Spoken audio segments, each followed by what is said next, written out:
Level 1. The screen. It happens on a Tuesday, which is wrong, because a number like this should not be allowed to arrive on a Tuesday. The wire clears at 10:40 in the morning. You're standing in your kitchen. The account that had a normal number in it now has a different number in it, and the difference between those two numbers is $650 million, and you are holding a phone. And outside a man is mowing a lawn. You wait for the feeling. You've been told your whole life that this is the feeling. The one at the end of every story, the one the entire economy is built to make you chase. You clear your morning for it. And it doesn't come, and you stand there with the phone. And the loudest thing in the room is the lawnmower. That's the first thing nobody tells you. The number does not produce the feeling. The number is just a number, longer than the numbers you're used to, sitting on a screen that looks exactly the same as it did yesterday. You refresh the app. The number is still there. You refresh it again, not because you think it will change, but because refreshing is the only action available to a person who has just received the thing he wanted and feels nothing. You think about who to call. And this is where it starts, though you don't know it yet. You scroll through the contacts. Your thumb moves down the list of every person in your life, and next to each name a small calculation runs that has never run before. What happens to this if I tell them? What happens to this if they know? You put the phone down. You don't call anyone. Not because you decided not to. Because for the first time you can see, very clearly, that the number and the people are now connected, and that connecting them might damage both, and you don't yet know the rules of this new physics well enough to risk it. You make a coffee. Your hands are normal. Your face in the microwave door is your face. You have $650 million, and you are making a coffee. And the coffee is the only thing in the room that makes sense. You go to work the next day. You didn't have to. That's the strange part.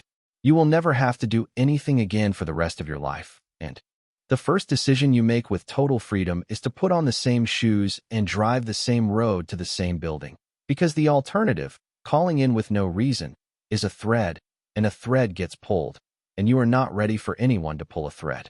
Somebody asks how your night was. You say fine. That's the first lie. It's small. It's nothing. But you notice yourself telling it, and you notice that it came out smoothly, and you file that away, because you're going to need to know whether you're good at this. You don't have money at level 1. You have a secret, and a growing suspicion that the secret is the actual object. And the money is just what the secret is made of. Level 2. The mirror. You start to notice the tells. Not in other people. In yourself. You catch yourself, at a gas station, doing math you don't need to do. You have $650 million, and you are standing at the pump deciding whether to fill it all the way, out of a habit so deep it survived the wire that made it meaningless. You could buy the gas station. You could buy the road. You round the total down to keep the pump from going past a number, the way you've done your entire life. And you feel like a spy who almost blew his cover to a machine. This is the level nobody warns you about. The threat isn't other people yet. The threat is that your body still moves like a person who has to worry, and every one of those movements is now a lie you're telling yourself. And you have to decide which habits to keep for cover and which ones are just the ghost of who you were before Tuesday. You keep most of them. That surprises you. You keep the car. You keep the apartment for another 8 months. You keep buying the store brand, and you tell yourself it's discipline. And it's partly discipline. And it's partly that upgrading anything is a signal. And a signal is a question, and a question is a thread. You've become fluent in threads. You see them everywhere now. A new watch is a thread. A vacation someone can't explain is a thread. A car in a driveway that doesn't match the salary is a thread. You've started looking at other people's lives like a customs officer, checking whether the story adds up, and you realize with something close to nausea that you're doing it because you're now the one with something to declare. You buy one thing. It's small. You promise yourself it's small. A watch, or a coat, or a dinner that costs more than a dinner should. And it feels incredible for about 40 minutes, and then it feels dangerous. Because now it exists, and it's in your closet or on your wrist, and every time someone sees it, a small part of you runs the calculation. Did they notice? Do they wonder? Is this the thread? You wear the coat twice, and then you stop wearing it around anyone who knows you. That's the moment you understand the actual shape of the thing. It's not that you can't spend the money. It's that spending it in front of the people you love turns you into a stranger to them, and you'd rather be poor to their eyes than watched by them. And so you make a choice you never expected to make. You choose the secret over the spending. You don't have wealth at level 2. You have a performance. And you're the only member of the audience who knows the show is running. Level 3. The people who love you. The hardest lie is not to strangers. Strangers are easy. Strangers get fine, and thanks, and see you later, and they walk away carrying nothing. The hard lie is to the people who would be happy for you. Your mother calls on a Sunday. She asks how work is going. You tell her it's going. She worries about your rent, the same way she's worried about your rent for 15 years, and you have $650 million. And you let her worry. Because the truth would change her, and you are not ready to watch her change. That's the thing you didn't see coming. It isn't that they'd take the money. Most of them wouldn't. It's that the money would rewrite you in their eyes, permanently, and you cannot undo it once it's done. And so you sit inside the smallness they still see, and you say nothing. You do help. Quietly. Her car breaks down, and you find a way. A repair that comes in cheaper than it should. A coincidence, a discount, a friend of a friend. You build an entire fiction around a $2,000 repair because the truth, that you could buy her 100 cars, is a truth she is not equipped to hold, and neither, it turns out, are you. You get good at the fiction. Too good. You start to worry about how good you are. A friend goes through something hard. Money would fix it. $6,000 would end a specific nightmare in his life, and you have $650 million, and you cannot give him the $6,000 because $6,000 from you, at your salary, in your life, is a thread, and the thread ends at a wire that cleared on a Tuesday. So you help him the way a person with your visible income would help him. Small, careful, enough to be kind and not enough to raise the question. And you drive home and you understand that the money, this enormous number, has just failed to do the one thing money is supposed to do. Because you are guarding it more carefully than you are loving him. That's the cost nobody prices. The secret doesn't just hide the money. It rations your generosity down to the size of your disguise. You start avoiding certain conversations. The ones where someone might ask directly. The ones where the fiction would have to get elaborate. You don't lie more exactly. You just steer, constantly, gently, the way you drive around a pothole, and the steering becomes automatic. And one day you realize you've been steering for so long. You're not sure what a straight road with these people even feels like. You don't have a secret at level 3. You have a wall, and the people you love are on the other side of it, and you built it. And you check every day that it's still standing. Level 4. The professionals. There are people you have to tell. Not friends. Not family. Functionaries. A lawyer, an accountant, a private banker. A man whose entire job is to know the number and to never say it out loud to anyone, including you. The first meeting is strange because it's the first time you say the number in a room and nobody's face changes. That's what you're paying for. You understand it immediately. You've spent months guarding this thing from every human who might react to it. And now you're sitting across from a man who is professionally incapable of reacting, who has seen your number and larger numbers and stranger stories. And his flatness is the most comforting thing you have felt since Tuesday. He calls you by your first name. He offers you coffee. He talks about your money the way a surgeon talks about a body, with total familiarity and zero sentiment. And you realize this is the only kind of relationship you can now have where the number is allowed in the room.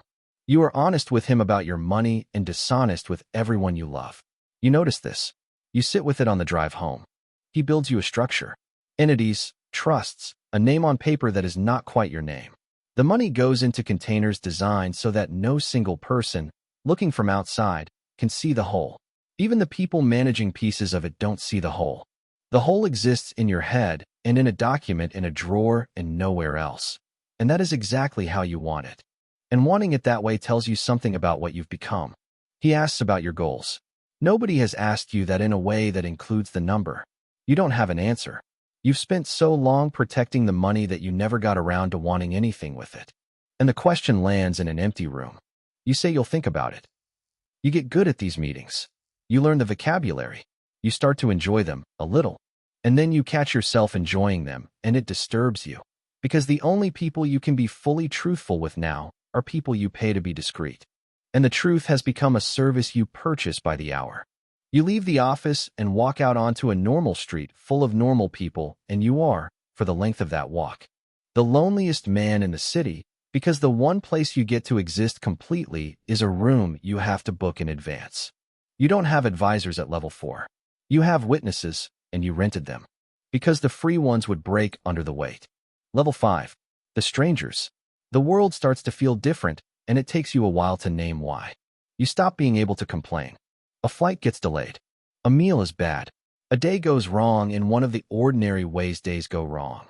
And you open your mouth to complain the way everyone complains, and something stops you, because you have $650 million, and the complaint would be obscene if anyone knew. And even though nobody knows, you know, and the knowing removes the complaint from your mouth. You've lost access to the small miseries that connect people. The traffic, the prices, the boss, the rent.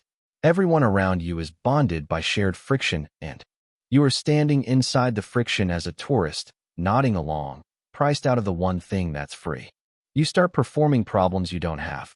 Someone gripes about money, and you gripe back, on cue, in the register of a person with your visible salary. You've memorized the concerns of the man you're pretending to be. You know what he worries about. You worry about it out loud, convincingly, and then you go home to a net worth that makes the entire conversation a piece of theater you wrote and starred in. That's the trap that closes slowly. Not that you can't spend it, that you have to keep manufacturing the anxieties of a poorer man just to stay in the room with everyone else. And the better you get at it, the further you drift from anyone who might actually know you. You meet someone new, and this is the one that never resolves. Because now, with every new person, there are two of you in the room. The one they see and the one that exists. And you can never tell which one they'd have liked, because they only ever get to meet the first one. And if you introduce the second one, the number walks in with him and takes over, and you never get to find out who they'd have chosen. So you keep the number out of the room. On dates, at dinners, in every new friendship. You lead with the man who has a normal job and normal worries, and the connection that forms is real, and it's also built on a foundation that isn't there, and you know it, and they don't. And the asymmetry sits in your chest at every one of these evenings. You wonder, sometimes, what it would be like to just say it. You never do, because you've watched, in your imagination, 100 times, the way a person's face reorganizes when the number enters it, and you cannot bear to see it happen to someone you might have loved. You don't have a private life at level 5. You have a public self so complete that even you sometimes forget the other one is in there. Level 6. The temptation. There's a version of this that ends the loneliness, and it sits in your mind like a lit exit sign, and you look at it more often than you'd admit. You could just tell. Not everyone. One person. The right person. You could hand the whole weight of it to someone who loves you and finally, after all this time, be seen completely, and you rehearse it, alone, in the car, the exact words you'd use, the way you'd lead into it, the way you'd reassure them that nothing has to change. You never say it. And the reason you never say it is the darkest thing you've learned about the money. It isn't that you don't trust them. It's that you've watched what secrecy did to you, and you cannot in good conscience do it to them. Because the moment they know, they carry it too. They start running the calculations you run. They start seeing threads. They start lying to the people they love, on your behalf, to protect a number that was never theirs. The secret is contagious. Telling someone doesn't cut the weight in half. It gives them the whole thing to hold too. And now there are two of you performing, two of you steering around potholes, two of you locked out of the small miseries. You'd be handing them a beautiful cage and calling it a gift. So you carry it alone, and the carrying alone becomes, in a strange way, the most loving thing you do, and nobody will ever know you did it. Because the entire point is that nobody knows. You test the edges once. You give a stranger a tip that's too large. Somewhere far from home, where no one knows you. You overpay wildly, deliberately, just to feel the money do something in the world without a threat attached. And it feels like relief, sharp and brief. And the person's face lights up. And you walk away fast before it can become anything, and you understand that. This, anonymous and untraceable, is the only form of generosity the secret allows you. You start doing it more. Quietly. At a distance. You become a rumor in places you'll never return to. A story someone tells about a stranger who overpaid and vanished. That's the shape your kindness has to take now. It has to be aimed at people who can never connect it back to you, because connection is the one thing the money made impossible. You don't have generosity at level 6. You have anonymous release valves, and you're grateful for them. And that gratitude is the loneliest feeling of all. Level 7. The years. Time does something to a secret that you didn't anticipate. It stops being a secret and becomes a self. In the beginning, there was you and there was the thing you were hiding, and they were separate, and you managed the distance between them. Now, years in, there is no distance. The hiding is not something you do. It's something you are. The steering is automatic. The manufactured worries are reflexes. The performance runs without you, and you've forgotten, in a way that frightens you when you notice it, where the performance ends and you begin. You have a moment of panic about this. A quiet one at night. You try to remember what you were like before Tuesday, the version of you that said things without calculating them first, and you can't quite find him. He's in there. But he's been playing a character for so long that the character's face has become the resting face. That's the price that comes due at level 7, and it's the biggest one, and it's invisible, and there's no advisor you can pay to fix it. The money didn't just cost you your relationships, or your complaints, or your generosity. It cost you the person who existed before you had it, and you paid that cost so slowly you never noticed it leaving. You watch people your age start to arrive at ordinary versions of success. A promotion, a house, a modest, visible, explainable comfort that they get to celebrate out loud, that their families get to be proud of, that fits inside a story everyone can hold. You feel something you did not expect to feel about people with 1,000th of your money. You feel envy. Not of the money, of the visibility, of the fact that their success gets to exist in the world, gets to be witnessed, gets to be a thing their mother brags about at a dinner. Yours has never been witnessed. Yours has never been celebrated. Yours has lived its entire life in a drawer, in a structure, and the inside of your own skull, and you begin to understand that. A joy nobody is allowed to see is only half a joy, and maybe less. You made $650 million. It has never once been toasted. No one has ever raised a glass to it. There was no moment. There was a Tuesday, and a lawnmower, and a coffee. You don't have a life at level 7. You have two, and you're the only bridge between them. And the bridge is getting tired. Level 8. The truth. You come to the end of it, eventually, the way everyone comes to the end of everything. And you look back at the whole arrangement, and you finally understand what the money actually was. It was never a possession. You never possessed it. You can't spend it without a disguise, can't share it without contaminating the person you share it with, can't celebrate it, can't complain around it, can't let it into a single room where a person you love is standing. You didn't own $650 million. You guarded it. For years, that was the job. Not enjoying it. Guarding it. You were a watchman for a treasure you weren't allowed to touch in front of anyone. And the treasure never made you rich in any way a person can feel. It just gave you something enormous to protect. And the protecting became your entire life. And here's the last thing, the thing that took the whole journey to see. The people who envied you never existed. Nobody envied you, because nobody knew. You spent your whole life braced for the way people would look at you if they found out. Guarding against a reaction that never once occurred, because the secret was perfect, because you kept it perfectly, and the perfect secret meant you endured every cost of being rich and received none of the recognition, none of the warmth, none of the being seen. You got the lonely half. You gave away the celebrated half to protect yourself from a threat you were never actually sure was real. You think about the man in the kitchen on that first Tuesday, holding the phone, waiting for a feeling that didn't come. You want to tell him something. You want to reach back and tell him that the feeling was never in the number. The feeling was always going to be in the telling, in the raised glass. In the face of someone who loves you rearranging itself into pride. And that by choosing the secret, he was choosing, without knowing it, a life where the feeling could never arrive. But you can't tell him. He wouldn't have listened. Nobody at level 1 listens. Because at level 1 the secret still feels like power, and it takes the whole descent to learn that a secret this big isn't something you keep. It's something that keeps you. Somewhere right now, a wire is clearing. It's a Tuesday, because it's always a Tuesday. Someone is standing in a kitchen holding a phone, looking at a number longer than any number they've held before, waiting for the feeling. Outside, a man is mowing a lawn. They scroll through their contacts. Their thumb moves down the list. And next to the first name, a small calculation begins to run that has never run before. And they don't know yet that this exact calculation is the whole rest of their life, and that the loneliest part of what just happened to them is that it happened. And they will never, ever get to tell anyone how it felt. You are the same person you were before the wire cleared. The money just decided how much of you the world is ever allowed to see. And you decided it would be almost none.